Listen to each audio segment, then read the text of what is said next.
Happy New Year, Happy New Decade, and welcome to The Third Story. I'm your host, Leo Sidran. You know who you are. And today's guest is Ari Herstand. This is a follow-up conversation. It's my second interview with Ari. The first episode we did together was over 3 years ago, in October of 2016. It's episode 58 for those of you keeping track. If you are, in fact, keeping track of what's been happening here at The Third Story, then you know that I've really never done a second interview with anybody. My dad does show up from time to time, so he's kind of a repeat offender. And my pal, Michael Thurber, has also been on here more than once in various capacities. But for the most part, this has been a kind of one-and-done scene when it comes to the interviews. That is partly because there are so many people to talk to, and partly because I aspire to do the kind of interviews that endure beyond a specific promotional cycle. I want to have the kinds of conversations that last. But on the other hand, the great thing about a podcast is that there are no rules. So starting today, apparently, sometimes, depending, we do follow-up interviews here at The Third Story. It made sense for me to talk to Ari a second time because he is watching the world of independent music very closely. So it's helpful to touch base with him every now and then and to hear what he's thinking about. In our first conversation, as I remember it, he laid out his journey from independent musician and songwriter to music business blogger and public figure. He started a blog called Ari's Take in 2012 to help independent musicians build careers without the help of record labels. The blog is based on his own personal experience as a touring musician with over 700 live shows under his belt, as well as his work as an artist manager. But he then went on to write the best-selling book, How to Make It in the New Music Business. And when we first spoke, that book was about to come out. The second edition of that book was published in November of 2019, and it remains at the top of the Amazon charts and has been widely adopted by music business schools worldwide. Much of his journey was outlined in our first conversation, so if you want, you can go back to episode 58 and review it, but it's certainly not necessary to do that before listening to this. So, what has changed since the first time we talked? What changed in the business, and what changed in his life and in his career? That's what I wanted to know. I won't tell you much else because you will find out in just a minute, but I will tell you that Ari has a funk band called Brass Roots District that he was just starting when we first talked, and he still has his own solo career as well under his own name. And he also curates a Spotify playlist of low-volume funk tunes, which I am sharing on my website as well. You know this, but in case you forgot, it's third-story.com. Also, the Patreon page is there for you when you want to get it supportive, when you want to feel supportive, when you want to show your support. For just the cost of 1 cup of coffee per month, you can be a patron of this project. If you become a patron, you will receive bonus content. This week's bonus conversation features me and Ari speaking at length about the American Federation of Musicians, the Musicians Union. Don't you want to hear that? Is that a little too strong? Was that pitch a little too forceful? Most importantly, there was no way I was going to let Ari off the hook without having him give me a little free advice about my own career and my own social media game. Last time we talked, he hooked up my website. I remember he pimped my page, gave me some pointers. And this time I was ready with a specific ask. Is it time, I wondered, after 5 years of doing this podcast, to create Instagram and Twitter accounts for the Third Story podcast? Until today, if you wanted to follow or tag or check out what was happening, you had to follow me personally. But maybe you don't need to know about my gigs or my other projects. Maybe you don't care about what my daughter said or what my wife did. By the way, both what my daughter said and what my wife did, very interesting. But maybe what you really want is more Third Story stuff. And what interests you is the world of this podcast. So, for you then, guess what? It's happening. Starting now. Follow the Third Story podcast on Instagram, Twitter, and Facebook, all of them at Third Story Pod. It's new for the new decade. Let's connect. Let's grow together. Let's build this thing up. Okay, enough chit-chat. Here it is. The Roaring Twenties begin with this follow-up conversation between me and Ari Herstand. I don't even know where to get in. I have to say, Ari Herstand, that this is my first follow-up interview I've ever done on this podcast. Well, I am honored. I was wondering if you're actually going to have me back because, I'm a big listener and supporter of the podcast, and I didn't think you had done follow-up interview with anyone. So I am honored that I'm your first follow-up interview. It was not a difficult choice for me. When we talked about it, I thought, no, this does make sense. And also, the great thing about the podcast format, having a podcast, is you really get to break any rules that you make. There are no rules, know. In general, I feel like I'm not really in the business of promotion as such with the podcast. Like, I feel like promotion is generally like a secondary aspect of what I'm doing. As you know, I'm very interested in the sort of the greater journey.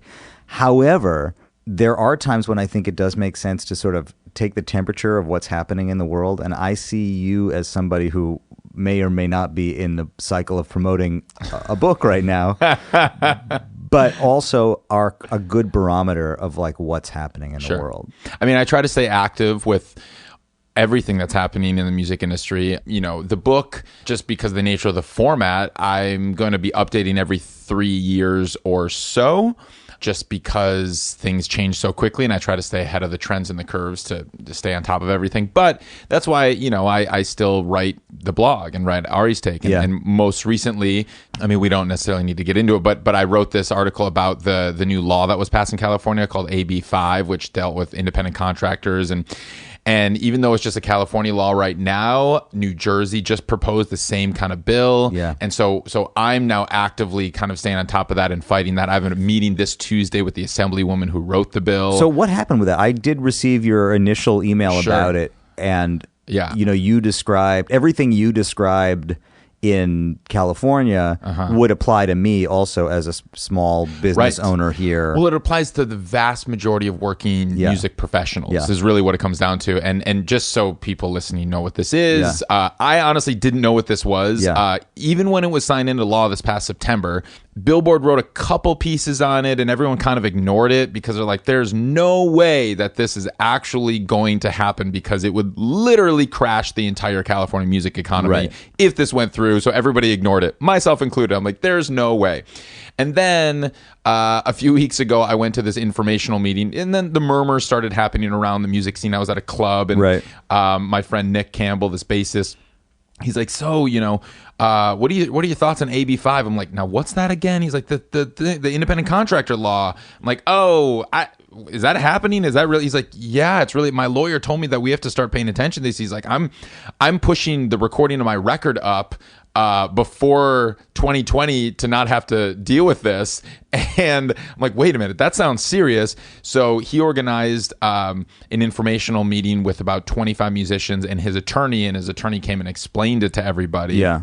And basically what it is you can't hire independent contractors if they directly relate and help your business and your entire business, what your business is about. So that's pretty much like, you can't hire a drummer for your record because that drummer is a musician. You are a musician. You're hiring him for music, all of that. And you can't hire them as an independent contractor. So what the law is saying, you have to put them on payroll. You have to W-2 them. You have to take, get workers' comp insurance. You have to create a payroll company. You have to withhold taxes. It's literally like thousands and thousands of dollars just to get set up to comply with this law. And most musicians aren't going to do that. They don't know. Like, to pay someone $100 to play the Hotel Cafe, on a Tuesday night at 8 p.m.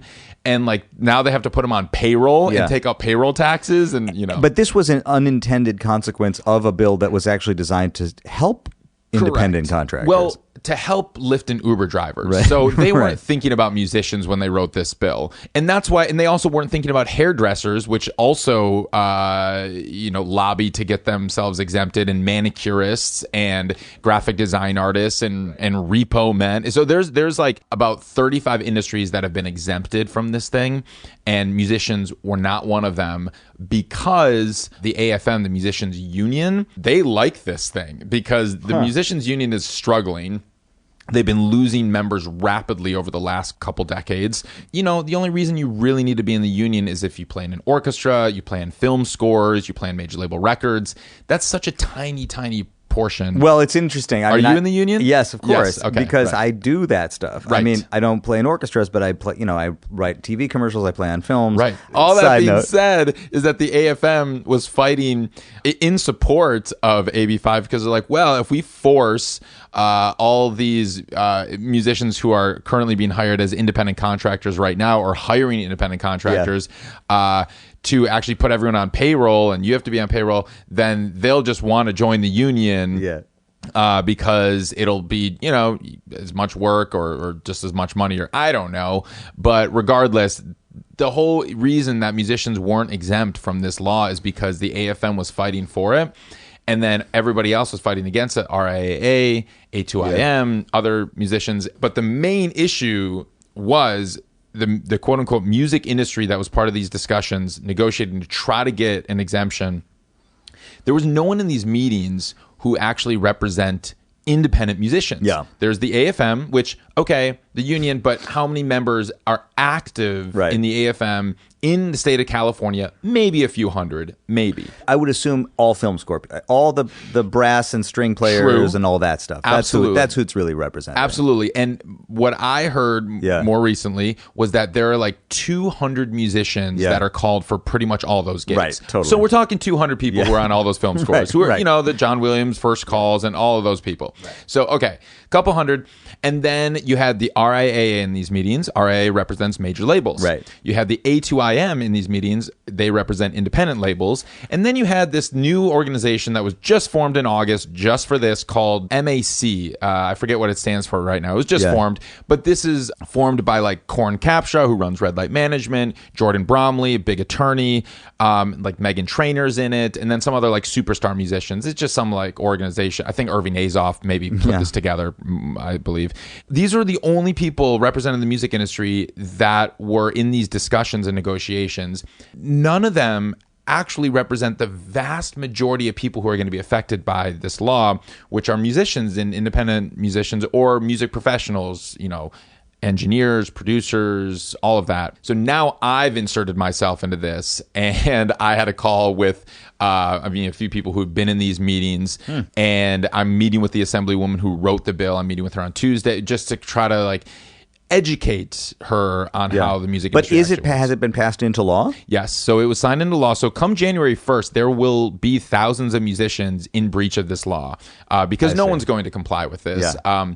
And what the hope is, sometime by mid 2020, this cleanup bill that they're currently writing will get passed, which give music professionals an exemption, and then that will act retroactively from the start of the year, so they can't go after anyone who broke this law. Yeah. But that's not guaranteed. That's why I'm working so hard right now to make this happen alongside the RIAA, which you'd never normally see me fighting alongside the major label organization, but we can get on the same page about this. Well, so let's talk about that, because the reason you say that, I think, is because you have been a real advocate for the independent artist. I mean, you've been the voice of what it means to live outside of the label system. And in fact, I should let you summarize it, but it seems to me that one of the major bullet points of your message is there was a model that we would have defined in the music industry traditionally in the last 50 years that involved getting a major record contract. Yes. That was kind of like the goal. That was the center of the target. Mm-hmm. And today, that really has very little to do with what we're trying to achieve as independent artists. Right. I think if you ask any musician, well, hopefully, what is your goal, your career goal, your ultimate goal? Most would say it's to make a living supporting the kind of lifestyle that I'd like to have, doing what I love, doing music. Yes. That can be defined in many different ways, and you structure your life in many different ways right now. I always say that traditionally back in the day, there was really just kind of one way to operate a music career, and that was to get signed, that was to go on tour, sell a boatload of records. Yeah. And now there's 100 different ways you can structure your career and be successful at it. And it's kind of at the point now where even the major labels, they're not really developing artists like they used to. So they see what's bubbling up and what's starting to pop and starting to catch, and then they go after them. Yeah. And so you need to get your career to a point where, everyone is is knocking on your door asking to work with you, and then you can decide for yourself, does this make sense for my career? Does a label add value to my career? Exactly. And I can't say, no, you shouldn't sign, or yes, you should sign. That's a personal choice, and that's based on your own career. But we're starting to see, which is what is so exciting now, that there are so many artists who are not just succeeding making a decent livings, middle class livings, because we've been seeing that now for the last 10 years or so. We're starting to see artists jump up to that top tier level, stratospheric levels of success without labels. Like Chance the Rapper was, of course, the first one who broke all the records and made all the headlines, but that was like 4 years ago. Now we're seeing, I know they've all been on the Third Story. Wolfpack, sold out Madison Square Garden. They don't even have a manager. Like they don't have a label, a manager, label, any of that. Yeah. And we're starting to see so many more of these kinds of artists. Totally. I've talked about this a lot, and I think about it a lot. And actually, only recently have I kind of reframed my thinking about it. For the longest time, the sort of fundamental question I have, I remember, and I think I even talked about this with you the last time you came, that, you were the first person to talk to me about Ingrid Michaelson. You were excited about her early on. Yes. And so your antenna has been up for a long time looking for independently minded artists who have both a creative sense of independence and also a business sense of independence. But the thing about somebody like Jack Stratton, who runs Wolfpack, is that he is a kind of savant for the business.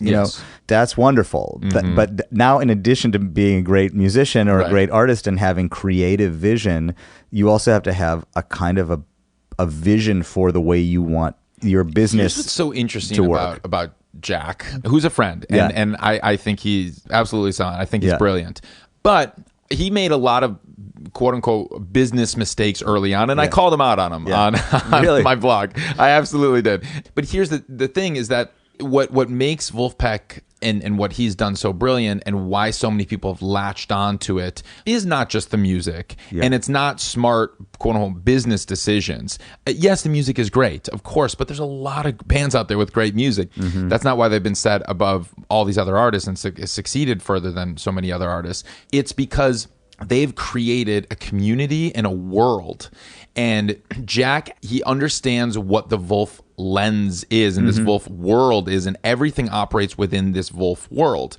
It's so much defined by all the components to it, not just the music is one small component of it, but it's like it's the video editing styles and the filters, and it's just his goofy, quirky personality and his how-to videos, and it's his holy trinity of like the best tambourine players of the whole time. It's a total aesthetic, and I think to your point, and why it probably is one of the great examples of what you've been talking about for a long time, it's real specific.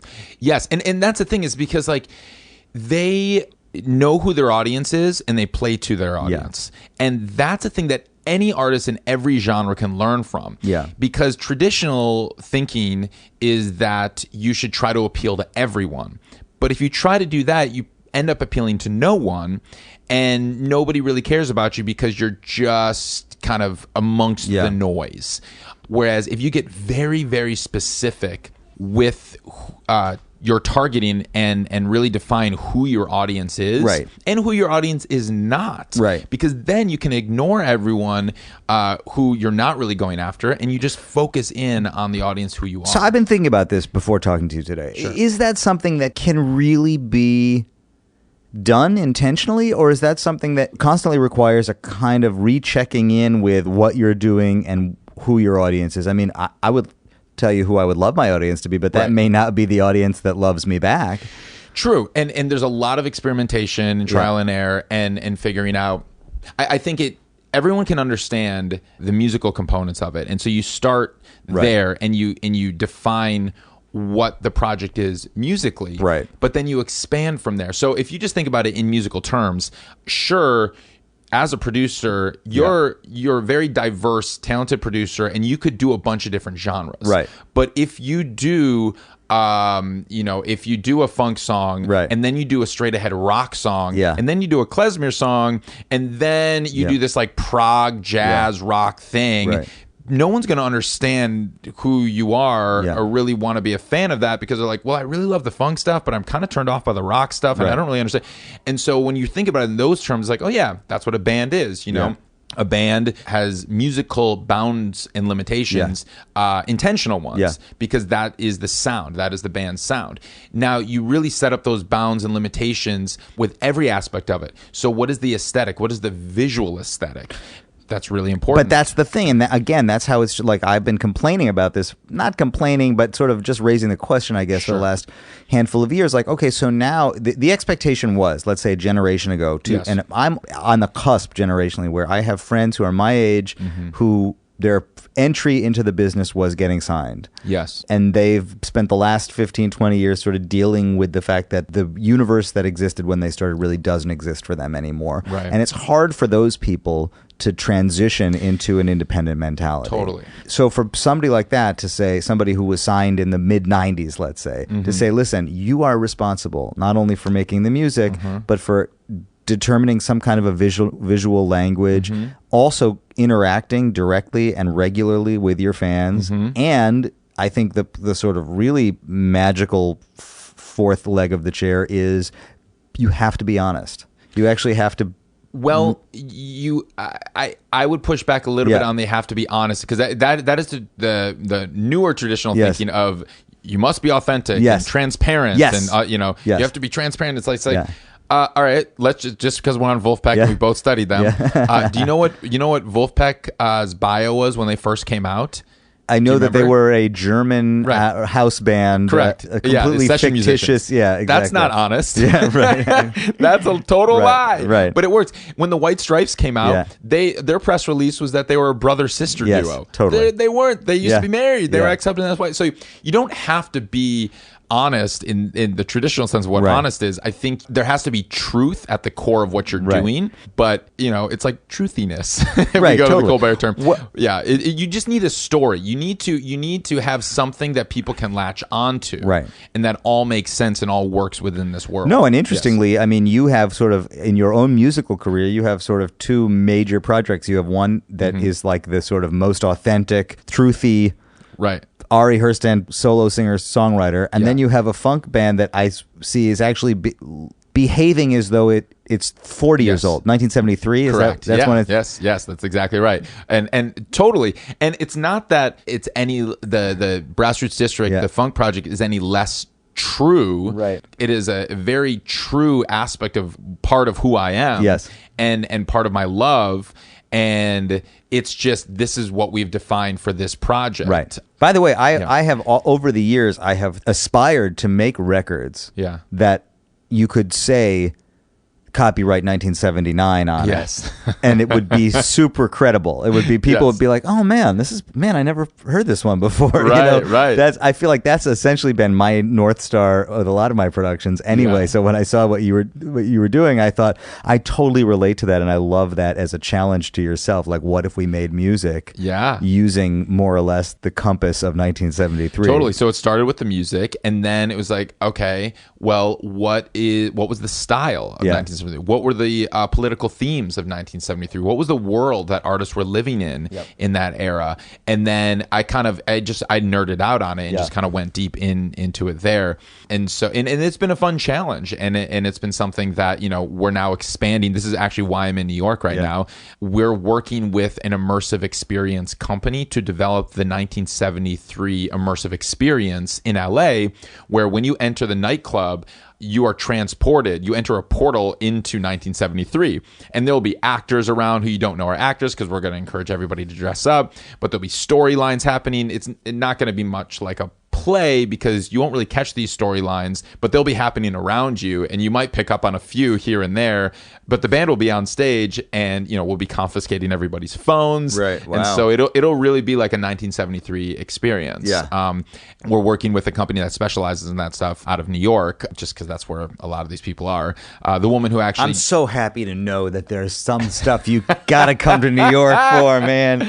Yes, except you'll be a little less happy to hear that the founder and the head of this company, she's actually moving to LA next month. All right. But she was the original director of Sleep No More. Yeah, I was going to say, it sounds like Sleep No More. Right. So that's kind of, part of how we found her. Well, because you need a high concentration of people who are prepared to act in three-dimensional space in real life, not on the screen, and not, people who understand what that kind of gig is. And it's starting to happen more and more in LA. I've been following the immersive theater community in Los Angeles, but it's New York kind of started it in the States, and it's very active and very understood in New York. Yeah. And then it's just starting to pop in LA. We're starting to see more immersive shows happen like that. So, yeah. So we're all over the board, but it's because I feel so comfortable with you, and we've talked about so many of these things before. But, one thing that I take away from our last conversation, one of the things that you said was, ask everybody who comes on what success means to them. And I think even though you had written the first edition of your book, that was still a pretty new question for you, or it was like something that was fresh. And in the last 3 years, it seems like that really has been something that you have taken into consideration a lot. What does success look like, and what does success mean? Yes. Yeah, and it is very personal, and that's why I love asking that question.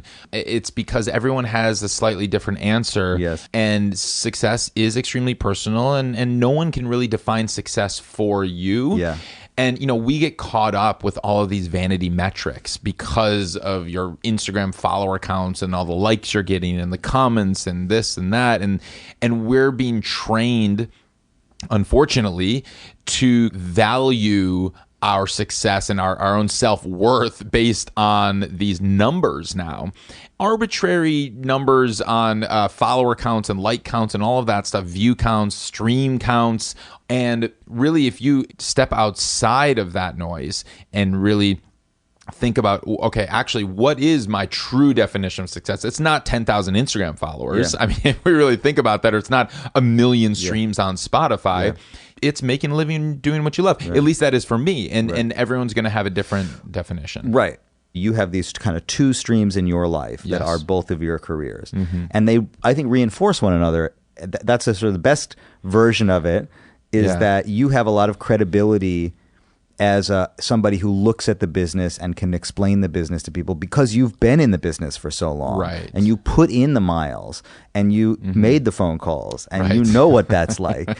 And you also have, a lot of vision as an independent artist because you're looking at the business, always. And on the other hand, I think success doesn't always come where you think it's going to come. True. And my goals have shifted over the years, of course. I mean, had you asked me 5 years ago if I was going to open an online academy and I would have over 1,000 students at this point, like, there's no way I would have ever said that to you, or even let alone a book. That wasn't on my trajectory necessarily. Right. Well, and that's what I was thinking about when you're talking about how now you've actually kind of pivoted into advocacy, political advocacy. Right. I would never expected to do that either. I mean, politics has always kind of been something that I like pay attention to it, but and this is not something that I have any intention of pursuing past this one meeting on Tuesday. But who knows? Who knows what's going to happen? But that's the thing. And so I think, giving yourself permission to allow your goals to evolve and shift is very liberating and empowering. And my goals have shifted, and they continue to shift and evolve. And I think and that's honestly one of the most exciting parts of my whole career. Incredible. Is that I continue to chase my passions and things that inspire me. And I am equally inspired by Brass District, my funk project, as I am by songwriting super personal singer-songwriter songs, as I am by empowering and advocating for other musicians and educating musicians and seeing other artists succeed. And so I am almost more excited about seeing other artists succeed, and that's like why I put so much effort into the Ari's Take side of the business. Totally. But I do think that there was a moment when there was a sense of loss that went with the success of Ari's Take, because the feedback that you were getting was on the blog, more quickly and automatically than on the music. Yes. And I remember talking to you years ago where it was sort of like, I'm not sure if I want to own this as my success. because I see you as a super successful in an area that very few people could even know how to become successful in. Sure. And the fact that you're still making music is, to me, extremely optimistic, not because you shouldn't be, but because it shows how deep the desire to make music. I think you could stop making music and probably just focus on the writing. Well, and that, absolutely. And I think there's a lot of truth to that. And it takes separating your ego. Right. When I'd get recognized on the street for people who read my blog. Yeah. And I'm like, that's cool, but if you listen to the music. Yeah. But I'm way past that point now because I've seen the impact that the book and the blog has had on people, the deep, genuine impact that it's actually helping their lives and their career. And that's so meaningful to me. Yeah. And I made a decision very early on with my email list that I was not going to push my music because that's not why people are there. Yeah. And, I can push my music everywhere else, but the people are there to learn. And so I didn't want to alienate that audience by saying, well, you can only get this information if you like my music. Right. That's a very narrow outlook. Yeah. But here's the thing, what I've also realized as the Ari's Take side of my business has taken off, I am equally an artist as I am kind of a business person, and I have come to terms with this duality in my life. Yeah. I struggled with it for a very long time because I saw these two completely opposite sides of me. I'm like, I am this artist side who is a songwriter and a performer and a singer and I felt like when I have my artist hat on, it's hard for me to own the business, and vice versa. When I'm the businessman, it's hard for me to jump into that artist mode and own both of these equally. And I eventually got to this point where I accepted that I am equally both, and I can't give up either, even if I wanted to. So it's like, I now have a routine where Tuesdays are my songwriting days. Yeah, I'm so curious to know how your schedule works. So for a while, there was a period in time where I would go months without songwriting. Yeah. And I started to kind of go a little crazy, and I started to go insane, and I was not processing my emotions, and I realized that how I operate, the only way for me to actually process my true emotions and what I'm feeling is through songwriting. Interesting. I have a therapist, and this therapist is awesome, but that's all head for me. Yeah. And he really helps me get clear with my intentions and what I want in life, and just making, just understanding everything that's happening and organizing all of those thoughts. But he doesn't really penetrate the heart component of it all. And that's the only thing that does that is songwriting for me. Yeah. To be able to process things that are happening in my life, like really, really intense, deep things, the only way I can do that is through songwriting. And so I realized that. And, this year I started this practice where Tuesdays are my songwriting day. So no matter what, like I don't set any meetings on Tuesday. My team knows that I am unavailable Tuesdays. I turn on Do Not Disturb on my phone. Sabbath. Tuesdays, Shabbat. Tuesdays is my Shabbat, right? Exactly. And I don't respond to emails. I don't go on social media. I mean, this is my day. Even to the point of like, I put on my artist hat. From when I wake up, I don't even go to my phone, which I normally do.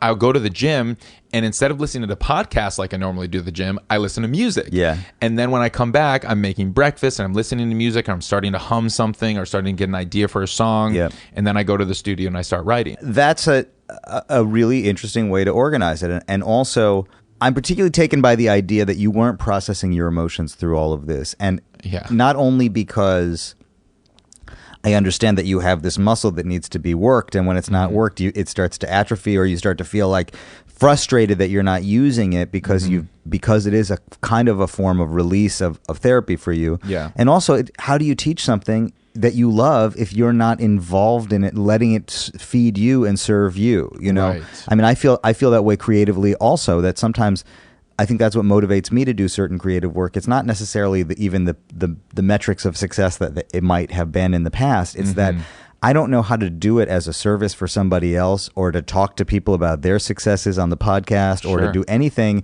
that's going to help anybody else if I haven't helped myself yet. Absolutely. And that's just practically smart for me to stay active with my own music because I'm able to communicate in that with that language and have that musician's empathy. Yes. But it's greater than that, and I've realized that I can't fake that or go through those motions just to kind of say that I'm still active in music. So I genuinely need to for my own soul. Like I have an artist's soul, and if I try to stop, I can't, or I'll be wildly unhappy. Yeah. It was kind of this year has been a major year for transitions for me. In part, at the start of the year, I ended an 11.5-year relationship, and so this was I was like spinning at the start of the year, just like trying to make sense of my life again. And I hadn't been songwriting for a while up until that point. And when that happened, I was spinning and kind of in a daze, and nothing made sense until I started writing about it, until I started songwriting about it. And then I was able to actually move forward. And that's when I realized like how powerful songwriting was in my own life. And I wasn't doing it to try to write a hit. I wasn't doing it to think about a record.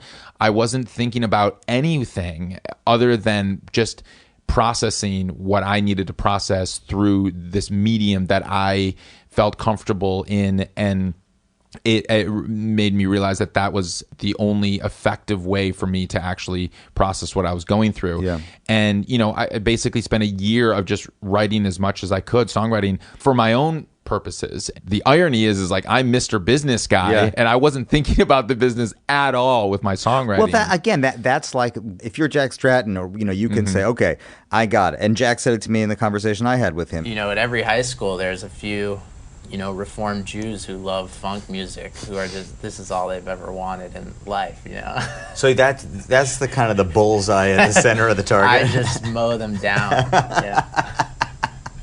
But we don't all have it that lucky, that in the sense that it's not always that defined. You don't know what's going to come out of you always. Right. You don't know what you're going to be expressing at any given time. And I think your story here is a good example of that. Later on, you can figure out, do I want to make this part of my business model or not? Absolutely. And I had been focusing on Grassroots District as the next musical business that I was working on. Yes. And I am working on it, and that has been very active for me for the last couple of years.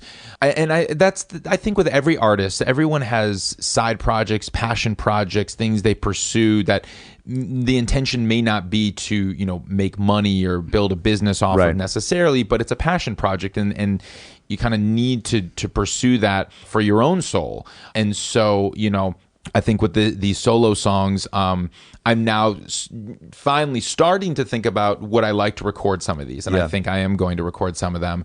But my business focus is still kind of Grassroots District with this currently. So Tuesdays is your writing day. Mm-hmm. Does that mean the rest of the days, is there a schedule? Monday, Wednesday, Thursday, Friday? Because Ari's Take has really grown so much, I have 2 full-time employees. I have a part-time employee, and I have various other contractors that work for me. And so I have an office. Ari's Take has an office. So I go into the office all the other days, and I work with my team. What do you do? We are developing Ari's Take Academy. So we have 3 courses currently. We're launching 3 more at the start of the year. What happens in the academy? So it's an online school. It's an online academy. The 3 courses that we currently have are streaming and Instagram growth, where we teach Facebook and Instagram advertising and marketing. And I have a co-instructor for that, a hip-hop artist who has been incredibly successful with his own advertising and built up a massive audience totally independently through Facebook and Instagram ads, to the point of like 100 million streams, 500,000 monthly listeners, hundreds of thousands of followers. And so he's teaching that course with me. That's the focus of Ari's Take Academy, is to bring in working professionals who are currently in it doing it, to teach other working professionals who are in it doing it. So this is not something that we're thinking about, well, let's get accredited and you can get a degree or anything like that. This is like, you're in it right now. let's teach you something you can use right away. Right. Because you had been doing sort of consulting. This started where you were doing Skype consulting with people. Yeah, I don't do that anymore because I just don't have time to do that anymore. And pretty much everything that I've done with Ari's Take has been because I saw a need for it and people were asking me for it. The reason I wrote the book was because I saw a need for it after the blog and people were asking me what books they should read, and I didn't see any out there. The reason I started consulting was because people asked me if I would sit down with them and they would pay me for it. And then the same reason that I started the Academy is because people said, I need more hands-on help. You know, the book is great and very helpful, but I still am looking for more specific guidance on one area that I'm focusing on. And so that is how the Ari's Take side of the business is evolving, is where I see a need or people are asking me for certain things. I find the best way to deliver that for them. So do the academies happen? They're not like the masterclass series where it's just a video that's presented. Is it the students are interacting? Right. So we have the basic structure of how these are. They are self-paced. We have a bunch of pre-recorded video lessons where all the lessons are. Right. And there's anywhere from maybe 4 hours to like 15 hours worth of video content, but they all have like supplementary materials as guides and flowcharts and spreadsheets and worksheets and all that stuff. But we do where it is interactive, very interactive. We have a private Facebook group for each course. And so all the members of these course, the students in this course, that's in the Facebook group. They're networking, they're asking questions, they're collaborating, they're encouraging one another, which is so cool to see. And that's where me and my other instructors and administrators are in there answering questions and helping everybody out. And what's really cool is like collectively, we are smarter and more active than any other kinds of groups out there. Like for marketing, like this Streaming Instagram Growth course, which is basically about teaching marketing, I find that we are collectively smarter than any other marketing person out there in the world, because like when Facebook tweaks one of their algorithms or tweaks something in their interface, somebody in the group catches it, mentions it, and then 15 other people experiment with it over the next 2 days. And then they come back with their findings. They're like, hey, I figured it out. And it's like we have all these people working on this stuff and sharing their results in real time and helping each other understand all of it. It is, I mean, it's super inspiring to me, and it is really exciting.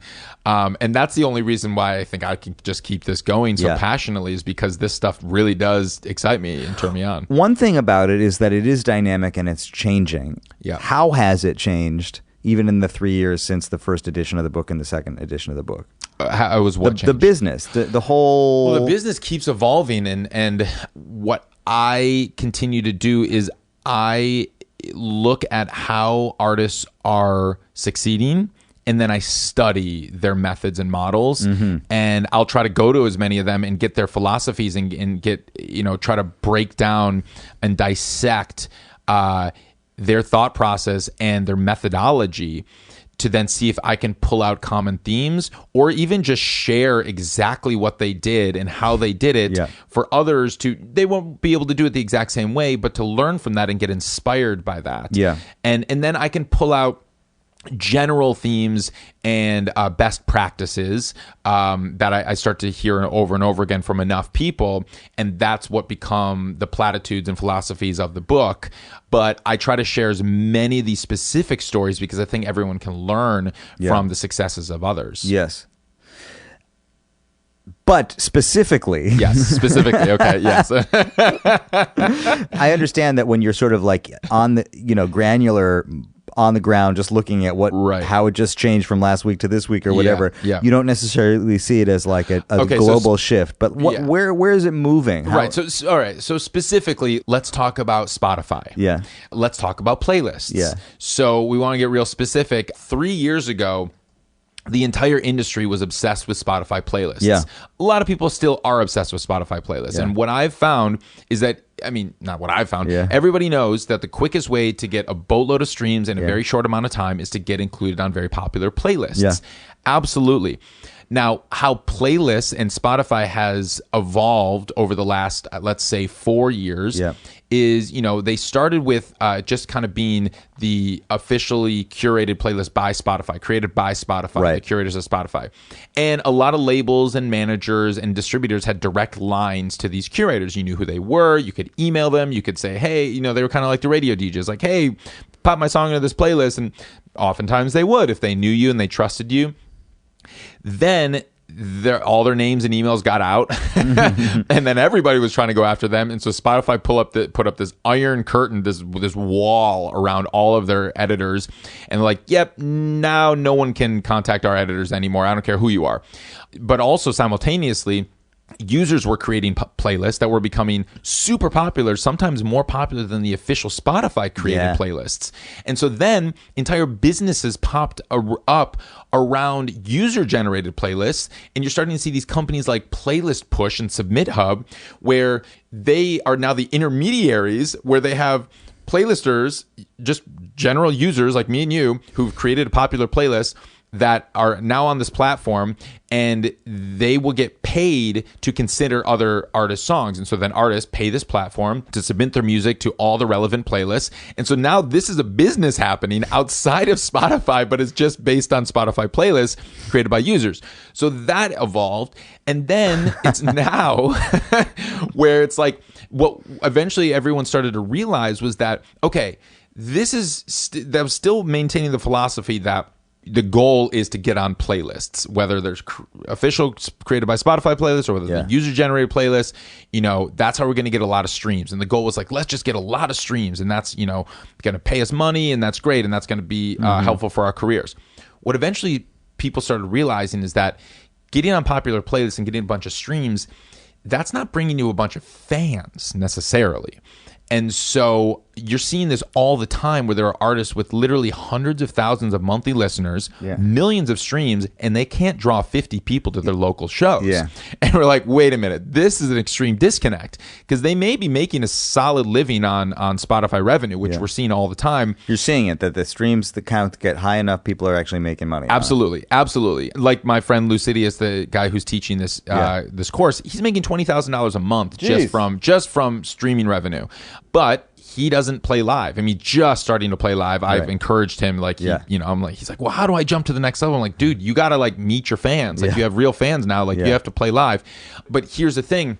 The goal now is evolving from getting on playlists to getting fans to actually listen to music. Not because the thing is that, and I vaguely remember us talking about this last time, which was like, people, when they were interested in pop radio, it was that pop radio was a commodity. Yeah, that's what I think songs. That idea I got from you. Absolutely. You're a fan of that radio station. And you're a fan of the playlist, and you're not necessarily a fan of the artist. So how I've seen that evolve, and how I've seen that artists are now able to go after, or at least build a fan base online, is through direct marketing. And so that's why I went full in this year on studying, and then bringing in the right people who can teach this, is using ads, using Facebook and Instagram ads to find where your audience is, and then put the artist in front of the audience, not the playlist in front of the audience, not trying to get your song inserted in a playlist, but going to that fan and saying, hey, finding these fans that like this kind of music, and then showcasing the artist and say, do you like this artist? And then they become a fan of the artist, and then they choose to listen to the artist. They go to the artist's Spotify profile, not just the playlist, and hope that, they'll like the song enough on the playlist that they'll like click through and find the artist and then go into their world. I mean, it is so interesting how these strategies keep changing. First of all, the story that you tell about how when Spotify puts up the wall so that nobody can get to their editorial. Weeds pop up all around the outside of the building, right outside. Anytime there's an opportunity for something to be commodified or monetized, if there's some money to be made, we're gonna make some money here. But that does seem to be, in general, the kind of behavior that we see, that something happens on a very democratic grassroots level, like people who like music start making playlists, and almost immediately it's recognized that there's an opportunity to make some money here, and it turns into a business. And as soon as that happens, it loses the spark of what it was, and so it's only a matter of time before the next thing shows up to replace that. Exactly. And so, do I anticipate Instagram and Facebook ads to be as powerful as they are in 2 years as they are now? No. But something else will show Something up. else will, We're starting to see currently songs going crazy viral on TikTok right now, and like artists are and songs are really exploding on TikTok, whereas like no one was talking about TikTok 6 months ago, really, in music. And so that's something we're starting to see happen. I don't know if it's going to stick around or if it's going to go the way of Vine. We don't know. But that's just kind of what's hot right now and is part of a lot of the conversations. And so things continue to evolve. And so that's why, like, I think, the artists that chase the trends are the ones that have a harder time succeeding with what works for them. And the artists that innovate or at least decide to pursue something that connects with their own strengths and their own passions are the ones that end up leading the pack and becoming more successful. Maybe that's what authenticity really means in this context. It's not about telling the truth. It's about connecting with your strengths and your passions, whatever those are. Exactly. And leaning into those. There are some artists who are succeeding on live streaming platforms, regardless of the platform. Just that model, whether it's like Facebook Live or Periscope or Instagram Live or YouNow or whatever, and that's a model that I've seen artists succeed on. But I've also seen how challenging it is for other artists to do that. And it's not inspiring for a lot of people, but it is inspiring for some. And the ones that I've seen that succeed the most on these live streaming platforms are the ones that are really good at it. They love doing that. They love communicating through that medium. And that's awesome for them. But like, I don't want to do that personally. Like, I don't want to spend 4 hours a day on Periscope and try to communicate with people that way. Like that doesn't inspire me, and I'm not good at that, but I can do other things that are more inspiring to me. And so I think it's like and that's why I try to study all of these methods and then tell all the stories, because of the 50 stories I'm going to tell and the 50 examples I'm going to show, you're going to pick one of them that's like, oh, I could do that. That's exciting to me. And then you go in deep on that one, and then you innovate within that medium and that methodology in a way that is true to you and plays on your strengths and your own passions. And then you do something with it that no one else has really done in a way that is truly authentic to who you are and what the message you're trying to get across.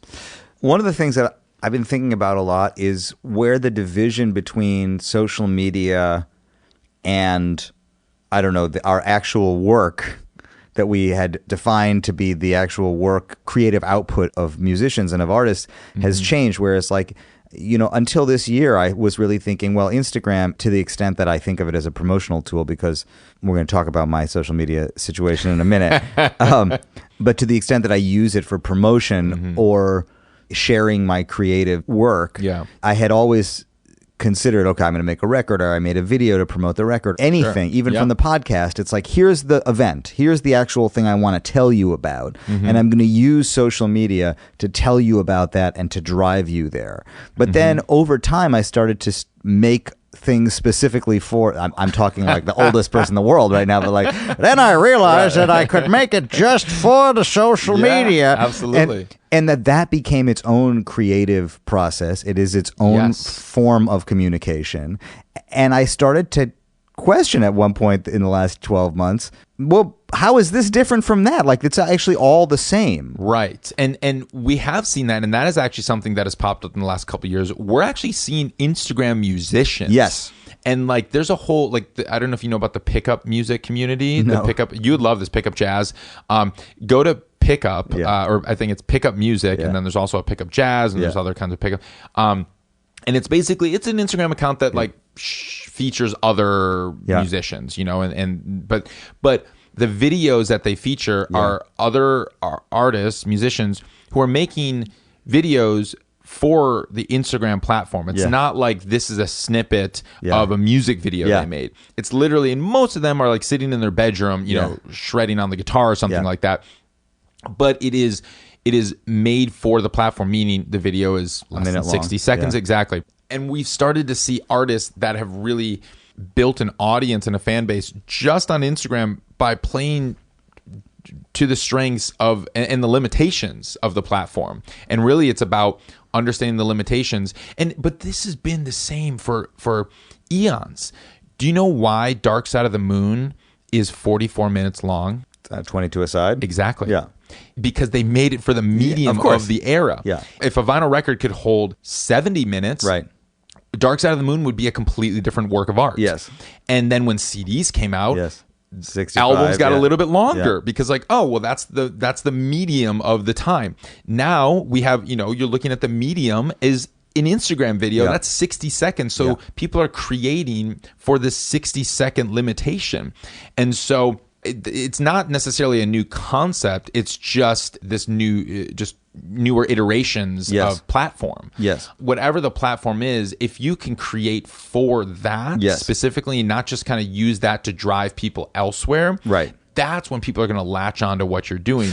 Right. And I think that requires a relationship with the platform. Mm-hmm. I'm not saying that I have innovated anything in the podcast space. And as a matter of fact, if anything, I've been really slow to make essential changes that I probably could have made a long time ago. But one thing I will say is I started a podcast because I love podcasts. Yeah. Like, I listen to podcasts. I'm totally aware of the podcasts that I love. I'm influenced by, I think I may have said this to you at one point. I remember a few years ago, I went to go see Mark Maron interviewing Terry Gross at the Brooklyn Academy of Music. And I walked out of there feeling like I had just seen John Coltrane and Duke Ellington on stage with each other. Yes. My relationship with the technology is like a personal and deep one. I don't know that you can start to innovate in a format that doesn't affect you on a personal level. Right. I mean, that's at the core of everything that creators do is the passion. You have to love it. Right. Otherwise, you're not going to stay inspired by it and you're going to move on. Right. That's another thing is just like, because I'm so fascinated by what all these artists are doing and how they innovate, and try to learn as intricately as I can, and I go deep in on trying to understand it. I'll test out a lot of these things. Like I tried the YouTuber thing for a second, years ago when all of my friends were like succeeding on YouTube, and I realized really quickly, I'm like, this doesn't inspire me. I don't want to do this, so I'm not going to do that. The core of whatever creator does is it has to inspire you. So on the one hand, you have, and I feel like even with your funk project, you were starting to take some of the information that you had seen, some of the trends and tendencies and stuff that you liked, and it was sort of like, I mean, I remember you had this idea, you went to New Orleans, you wrote your book, you were inspired by funk music, by horn music, and then you said, okay, I'm going to use that personal inspiration, and I'm also going to take some of the larger tendencies I see, I'm going to try to create a project that both combines my inspiration with what I think could be achieved in the business.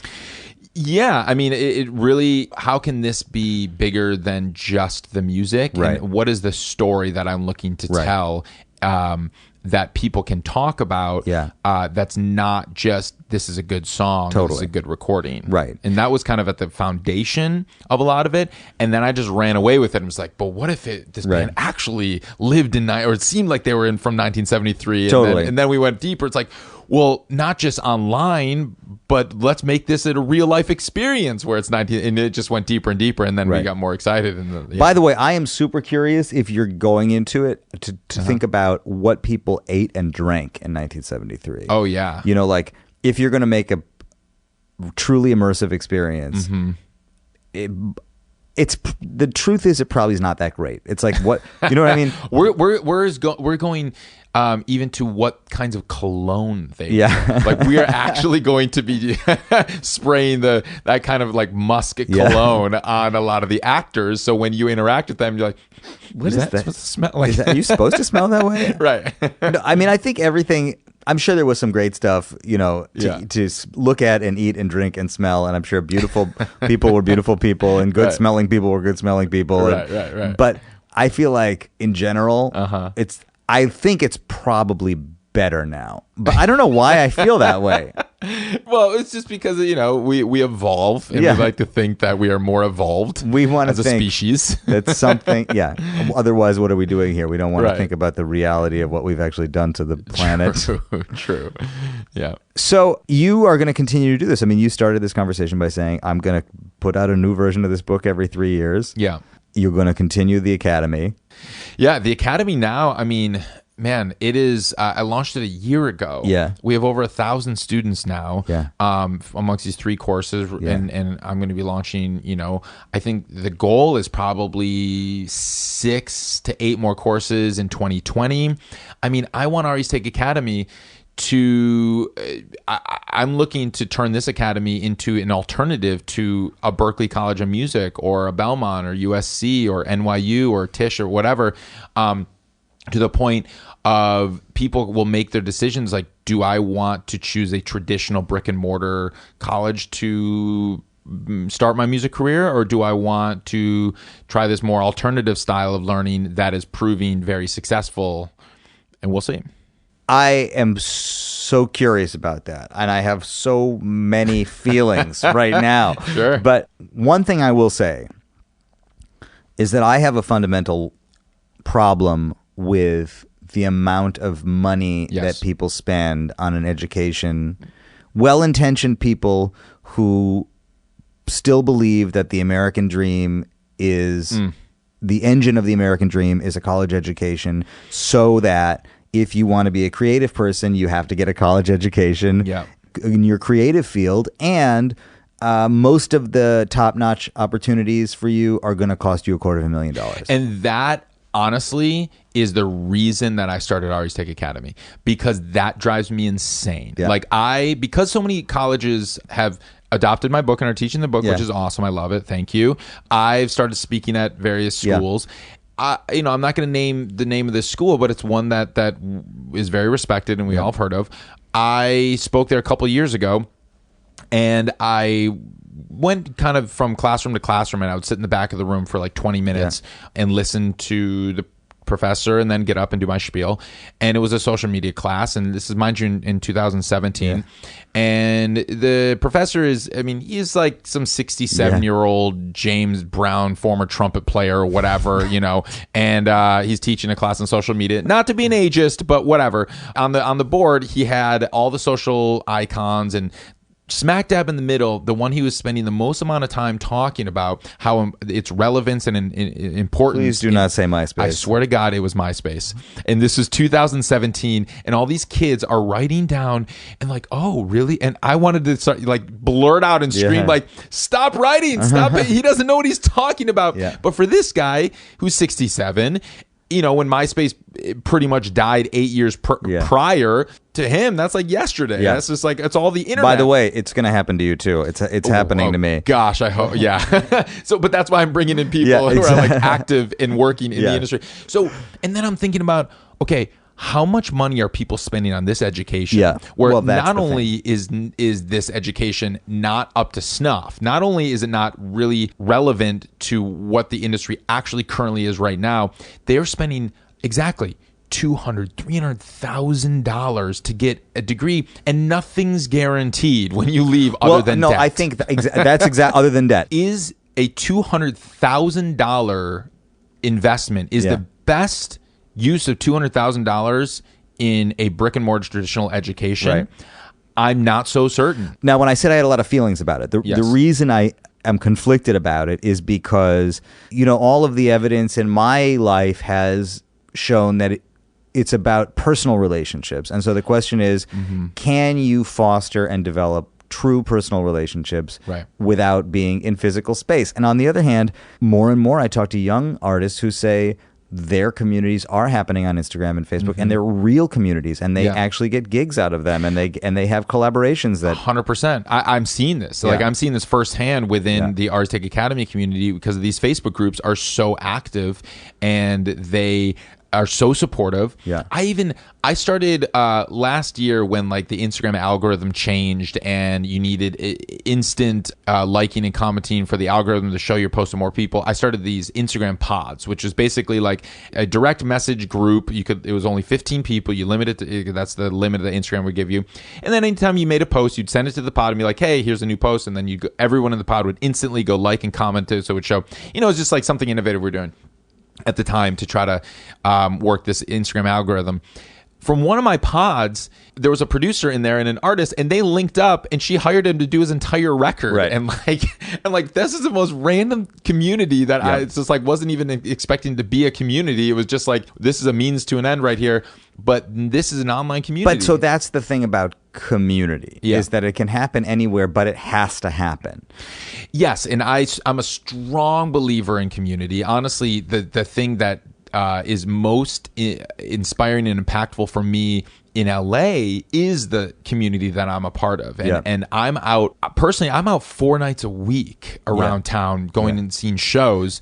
It's not just because I love live music, which I do, but it's not, it's because of the community. I love seeing everybody else there. And that's where I'm hanging out with all my friends and making new friends.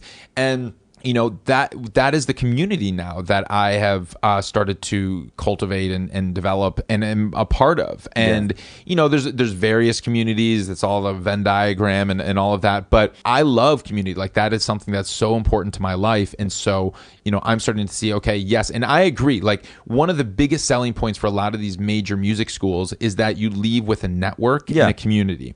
And I've seen it. Like, kids in LA who graduate from Berkeley or who used to go to Berkeley, they find each other and they're getting gigs because of the Berkeley community. Totally. And I get that and I see that, but I don't think it can only be done at brick and mortar physical schools. I think we're starting to see a world in which you get a better education that is more practical and more useful in the moment, and you still get the community aspects at a fraction of the cost. Right. So what does success look like to you? Success looks like to me, on the broadest of terms, making a living, supporting the kind of lifestyle that I'd like to have, doing what I love, and making an impact in the world. Mostly that's the same as it was last time we talked. However, I think that the impact piece of it may be newer. Yeah, I have realized that it's more than just a personal goal and desire to be able to live, and I don't value what I do just monetarily. I do want to affect people's lives, and I do want to make an impact, and I want to leave a legacy that is a positive one that has supported the community of artists in a positive way. I think that is something that I have kind of grown into and have now started to own. Yeah, I see that too. That's beautiful. Thanks. Ari Herstand, I have one final question for you. Sure. From the moment I started the podcast, I decided, unlike you with Ari's Take and the blog, that not that there was any specific demand that I was going to place on anybody to like anything that I make, but that I was somehow creating a total, everybody says I hate this word and then they say the word, but that I was kind of creating a brand that Leo Sidran, whether or not you heard the podcast or you heard a record or you saw some production thing that I did or whatever, that it would all somehow add up to a single career. And as such, I have kept all my social media under one umbrella. I mean, the Third Story has a podcast page on Facebook, but there's no Third Story Twitter. There's no Third Story Instagram. There are different websites. The question for you today, in this moment, is should I separate my social media profiles between the podcast and myself personally? That is a great question. And I would say if you see a bigger vision of what the Third Story can be outside of Leo Sidran, the person and the musician, then yes, you should. Because the Third Story can be more and have a bigger impact than just the podcast. And to have that impact and to be effective in that realm, you need to clearly define what it is. And then it helps to then separate yourself personally from what that is and what the entity of the Third Story is, because then as Leo, you can have your own socials over here, and you can post whatever you want over there and define, that can be its own brand, and it gives you more flexibility to be just Leo the person and the father and the husband and the musician and the producer and the podcaster and everything. But then the Third Story is very clearly defined. I have two. I have Ari Herstand and Ari's Take. Yes. And that has enabled me to really focus on what each brand is. And I'm able to actually get very focused with what the Ari's Take brand is. And then with Ari Herstand, it's more about me, the person, and all that I do. And some people don't care about me, the person, and they just want the information on Ari's Take, and that's fine. Which has better numbers? Well, each platform is a little different. Ari Herstand on Instagram has more than Ari's Take currently, but that's because Ari Herstand has been around longer, and I've kind of developed that and pushed that a little bit harder. Ari's Take on Instagram is a little bit newer, but my email lists, Ari's Take is way bigger. Way bigger. Yeah. So I guess it kind of depends on the platform. And it's a job. It's a big part of the job to manage multiple social media platforms and to have to literally switch your mentality and think, what are the values of this account, of this social media profile? Yeah. And it actually it helps to define that, and it makes it a lot easier when I do that with Ari's Take. I mean, the account, it's real clear. Like I'm not showcasing personal things necessarily on Ari's Take. That is just pure straight advice and education for musicians. And so it's like, because it's so clearly defined, it's pretty easy to know what to post and what not to post there. And then when it's like a personal thing, that gets a little bit more challenging. But then I just kind of go back to, why are people here? Why are people following me? They're not necessarily following me because they want to know what I ate for dinner, or but it's like, why are they here? And there are different platforms. It's like, even for singer-songwriters, I tell artists this, because singer-songwriters struggle with this the most because it's under their name. And it's like, well, this is me, and it's like, yes, but there's 1,000 different things that make up who we are. You have to just think about, why are people following you? And if you need an outlet to showcase your friends and family, or showcase certain personal things to your friends and family, then create a private Instagram that's just for your friends and family, to show your baby photos or whatever. But like, if your followers are not necessarily there for your baby, then think about, okay, well, why are they here? Maybe they are here for your baby. Wait, so maybe I need 3 Instagram accounts. I mean, because my stuff is all over the place. Right. And that is a little challenging just because of that. Now, yes, I mean, you can have a very, very, very personal one, which I think would actually help you, in the sense that you would just by setting up those clear boundaries, like, oh, this is the personal one to showcase my family, and then you make that one private. Oh, boundaries. Oh, now I gotta go boundaries. Right. And you make that one private, and that's just for your personal close friends and family. Totally. And then your Leo Sidran one is more about you as a producer and as a musician and a songwriter and a drummer and everything, and a podcaster. And then the third story is very clear. Yeah. Well, that one I see is very clear, and I will say this right now. I'm going to do it. Great. I'm going to hold me to it. I'm going to start an Instagram and a Twitter account for the third story. That's happening. Great. Thank you for your advice. Yeah, my pleasure. As for the question of separating Leo Sidran, the artist, from Leo Sidran, the person, that actually is an expensive proposition, because I'm going to have to go back to therapy in order to figure out what the difference is. I mean, mind you, you don't have to do that one. Like that is something that, if I see that artists who go under their own name struggle with this, and they're like, but I just really want to, communicate with my family and my friends, and I want to show them these things, but it doesn't fit their brand of who they are as an artist. Right. That's an outlet. That's just an option for totally. them. I don't think you need to do that. Yeah. I don't think you're at that point where you really need this outlet. No. I'm also not at a point. I'm at a point where, for the most part, most of the people who I meet, personally or professionally, if I have any connection with them at all, kind of get rolled into the same team, exactly. the same absolutely. crew. You know what I mean? And that's fine. And that's why I think you can just have the one under Leo Sidran, and that can be, that's all encompassing of everything, and people get to know you. I'm surprised, and I think maybe my takeaway from our conversation today, if the takeaway 3 years ago, it's like, what do you remember from a conversation you had 3 years ago, was what do you define as success? I think maybe the takeaway today is, you don't have to be confessionally honest about every part of yourself in order to be authentic about what you're putting out there, that those are different. Yes. And thank you, Ari Herstand, for that little nugget today.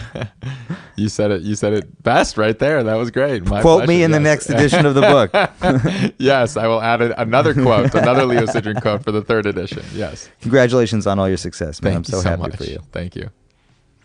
There he was, my friends. Great way to kick off the new year, test the temperature, check out the scene, figure out what's happening, what changed, what's new with Ari Herstand.